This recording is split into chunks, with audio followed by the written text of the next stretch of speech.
ಏನಿದ್ದರೂ ಒಂದು ಪ್ರತಿಪಕ್ಷವಾಗಿ ಒಂದು ಪ್ರತಿಕ್ರಿಯೆ ಕೊಡಲಿಕ್ಕಾಗುತ್ತೆ. ಮತವನ್ನು ಪಡೆಯೋ ಮುಂಚೆ ಮತವನ್ನು ಪಡಿಲಿಕ್ಕೋಸ್ಕರ ಗ್ಯಾರಂಟಿಗಳನ್ನ ಕೊಟ್ಟಿದ್ದೀರ, ಆದರೆ ನಿಮಗೆ ಗ್ಯಾರಂಟಿಗಳ ಬಗ್ಗೆ ನಂಬಿಕೆಗಳು ಇರಲಿಲ್ಲ ಅನ್ನುವಂಥದ್ದು ಇವತ್ತು ಭಾಳ ಸ್ಪಷ್ಟವಾಗಿ ವ್ಯಕ್ತ ಆಗ್ತಿರೋಂಥದ್ದಿದೆ. ಹಾಗಾಗಿ ಸರ್ಕಾರ ಹೇಳಬೇಕು, ಇನ್ನೂ ಹೆಚ್ಚಿನ ಮಾಹಿತಿಯನ್ನು ಕೊಟ್ಟು ತನ್ನ ಸವಾಲು ಸಮಸ್ಯೆಗಳ ಬಗ್ಗೆ ತಿಳಿಸಿದಾಗ ನಾವು ಇನ್ನು ಹೆಚ್ಚಿನ ರೀತಿಯಾದಂಥ ಬೆಳಕನ್ನು ಚೆಲ್ಲೋದು ಅಥವಾ ಚರ್ಚೆ ಮಾಡಿ ನಮ್ಮ ಅಭಿಪ್ರಾಯಗಳನ್ನು ಹೇಳಲಿಕ್ಕೆ ಸಾಧ್ಯವಾಗುತ್ತೆ. ಈಗ ಅಲ್ಲಿ ವೇದಿಕೆಗಳಲ್ಲಿ ತಮ್ಮ ಸಮಸ್ಯೆಗಳನ್ನು ವ್ಯಕ್ತಪಡಿಸ್ತಿರುವಂಥದ್ದಿದೆ. ಯಾವ ಹಿನ್ನೆಲೆಯಲ್ಲಿ, ಯಾವ ಮನಸ್ಸಲ್ಲಿ, ಯಾವ ಉದ್ದೇಶದಲ್ಲಿ ಹೇಳ್ತಿದ್ದಾರೆ ಅಂತ ನಮ್ಗೆ ಗೊತ್ತಾಗಲ್ಲ. ಮತ್ತು ಯಾವಾಗ ಬೇಕಾದ್ರೂ ಈ ಹೇಳಿಕೆಯನ್ನು ಕೊಟ್ಟಿಲ್ಲ ಅಂತಲೂ ಬೇಕಾದ್ರೆ ಹೇಳ್ಬಿಡ್ತಾರೆ.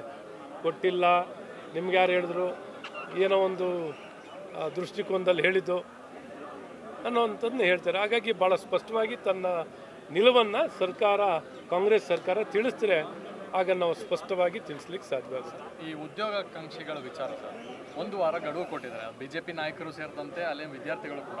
ಒಂದು ವೇಳೆ ಸರ್ಕಾರ ವಾರದ ಒಳಗಾಗಿ ನಿಲುವನ್ನು ತೆಗೆದುಕೊಳ್ಳದೆ ಹೋದರೆ ಧಾರವಾಡದಿಂದ ಬೆಂಗಳೂರಿಗೆ ಪಾದಯಾತ್ರೆ ಬರ್ತೀವಿ ಅನ್ನೋಂಥ ವಿಚಾರವನ್ನು ಸ್ಪಷ್ಟ ನೋಡಿ. ಈಗಾಗಲೇ ಕಾಂಗ್ರೆಸ್ ಅವರು ಅಧಿಕಾರಕ್ಕೆ ಬರೋ ಮುಂಚೆ ಚುನಾವಣೆ ಸಂದರ್ಭದಲ್ಲಿ 23ರ ವಿಧಾನಸಭೆ ಚುನಾವಣೆ ಸಂದರ್ಭದಲ್ಲಿ ನಾವು ಎಲ್ಲ ಸ್ಥಾನಗಳನ್ನು, ಉದ್ಯೋಗಗಳನ್ನು ಭರ್ತಿ ಮಾಡ್ತೀವಿ ಅಂತ ಕಾಂಗ್ರೆಸ್ ಪಕ್ಷ ಭಾಳ ಸ್ಪಷ್ಟವಾಗಿ ಜನರಿಗೆ ತಿಳಿಸಿದ್ರು. ಈಗಾಗಲೇ 3 ವರ್ಷ ಆಗ್ತಾ ಬರ್ತಿದೆ. 3 ವರ್ಷ ಆಗಿದ್ದರೂ ಸಹ ಇವತ್ತು ಈ ಉದ್ಯೋಗಗಳನ್ನು, ಖಾಲಿ ಇರುವಂಥ ಉದ್ಯೋಗಗಳನ್ನು ಭರ್ತಿ ಮಾಡಲಿಕ್ಕೆ ಎಳ್ಳಷ್ಟು ಪ್ರಯತ್ನವನ್ನು ಮಾಡಿಲ್ಲ. ಉದ್ದೇಶಪೂರ್ವಕವಾಗಿ ಈ ಉದ್ಯೋಗಗಳನ್ನು ಭರ್ತಿ ಮಾಡುವಂಥ ಮನಸ್ಸಿಟ್ಕೊಳ್ದೇನೆ ಇವತ್ತು ಸರ್ಕಾರ ಕೆಲಸ ಮಾಡ್ತಿದೆ.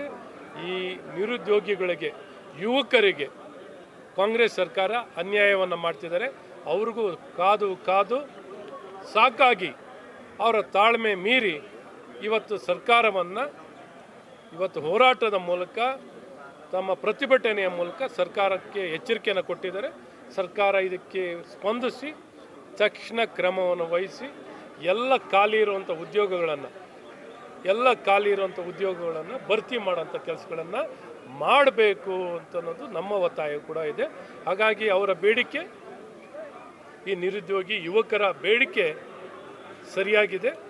ಈ ಬೇಡಿಕೆಯನ್ನು ಈಡೇರಿಸಬೇಕು ಅನ್ನೋಂಥದ್ದು ಸರ್ಕಾರವನ್ನು ನಾನು ಸಹ ಒತ್ತಾಯವನ್ನು ಮಾಡ್ತೇನೆ. ಸರ್, ಕರ್ನಾಟಕದಲ್ಲಿ ಕಳೆದ 5 ವರ್ಷದಲ್ಲಿ 15,000 ಮಕ್ಕಳು ಕಾಣೆಯಾಗಿದ್ದಾರೆ. ಅದರಲ್ಲಿ ಬೆಂಗಳೂರಿನವರೇ 5,000 ಮಕ್ಕಳು.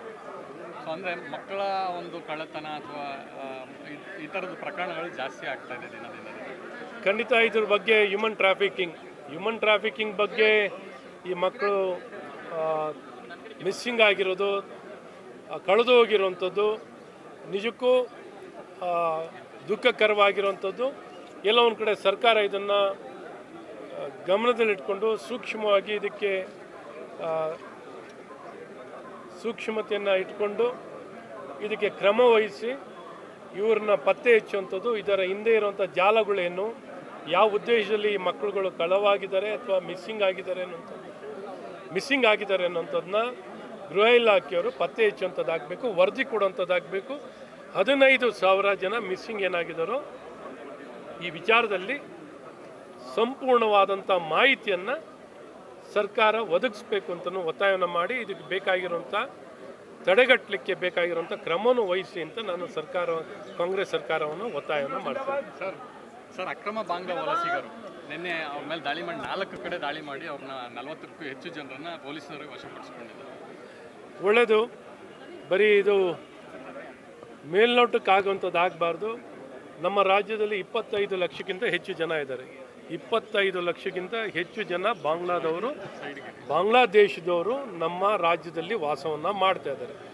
ಈ 25 ಲಕ್ಷ ಜನನ್ನು ಪತ್ತೆ ಹಚ್ಚಿ ಅವರ ರಾಷ್ಟ್ರಕ್ಕೆ, ಬಾಂಗ್ಲಾದೇಶಿಗೆ ಕಳಿಸ್ಕೊಡುವಂಥ ಕೆಲಸವನ್ನು ಕಾಂಗ್ರೆಸ್ ಸರ್ಕಾರ ಮಾಡಬೇಕು. 40 ಜನ ಅಲ್ಲ, 25 ಲಕ್ಷಕ್ಕಿಂತ ಹೆಚ್ಚು ಜನ. ನಾನು ಹೇಳೋದಲ್ಲ, ರಾಜ್ಯ ಸರ್ಕಾರದ ಗೂಢಚಾರಿ ಇಲಾಖೆ, ಇಂಟೆಲಿಜೆನ್ಸ್ ಇಲಾಖೆಯವ್ರನ್ನಲ್ಲೇ ನೀವು ಮಾಹಿತಿ ಕೇಳಿದ್ರು 25 ಲಕ್ಷಕ್ಕಿಂತ ಹೆಚ್ಚು ಜನ ಇದ್ದಾರೆ. ಬರೀ 40 ಜನ ಮಾತ್ರ ಮೇಲ್ನೋಟಕ್ಕೆ ಕಂಡಿರೋದಲ್ಲ. 25 ಲಕ್ಷ ಜನವನ್ನು ಪತ್ತೆ ಹಚ್ಚಿ ಅವರ ರಾಷ್ಟ್ರಕ್ಕೆ ವಾಪಸ್ ಕಳಿಸ್ಕೊಡುವಂಥ ಕೆಲಸ ಮಾಡಿದ್ರೆ ರಾಜ್ಯಕ್ಕೂ ಒಳ್ಳೆಯದು, ದೇಶಕ್ಕೂ ಒಳ್ಳೆಯದು.